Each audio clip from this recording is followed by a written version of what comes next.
Be ready. 5 seconds. Start.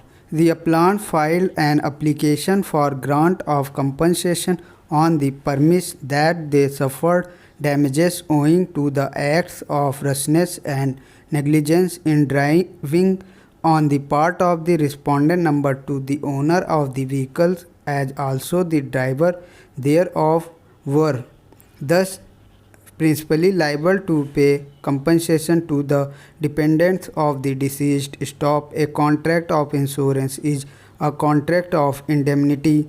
In a case of accident, the primary liability under law for payment of compensation is that of the driver. Stop. The owner of the vehicle also becomes vicariously liable. Therefore, stop.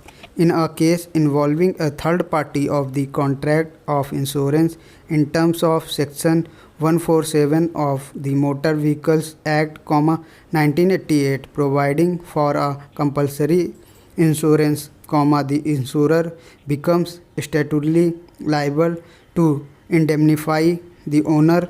Indisputable, the insurance company would be liable to indemnify the insured in respect of loss suffered by a third party or in respect of damages of property. Stop.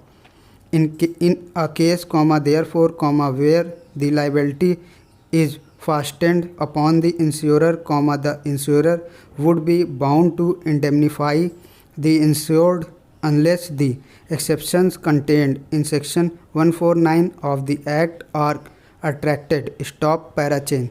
It has not been disputed before us that in certain situations, while opening that the insurance company would not be liable to reimburse the insured, a direction upon the insurance company to pay the amount of compensation to a third party and recover the same from the owner of the vehicles is permissible. Stop. Such a direction has been issued by High Court. Stop. The said direction are not under challenge. Stop. Keeping in view the aforementioned principle in mind, the question which arises for our consideration is as to whether it was permissible for the High Court to interfere with the quantum of compensation as awarded by the learned tribunal, although no appeal was preferred either by the owner or the driver of the vehicle, nor any appeals was preferred by the insurance company. Stop. Parachain. Indisputably, in relation to third party, the grounds upon which the insurer can deny its liability are contained in subsection clause 2 of Section 149 of the Act. Stop.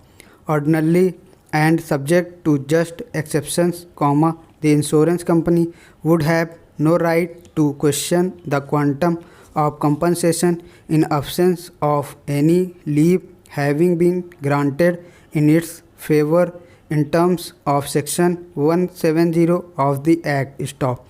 The High Court, with respect, failed to consider this aspect of the matter. Stop. Appellants preferred appeals before it on limited grounds. Stop.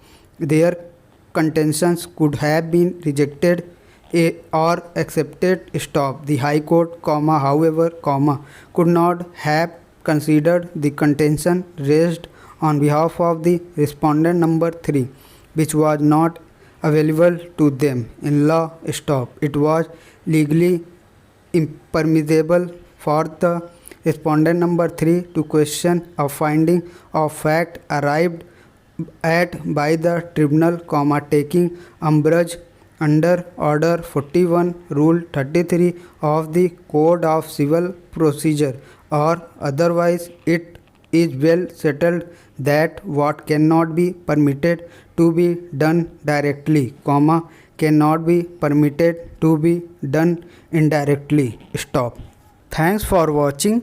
Please like, comment and subscribe.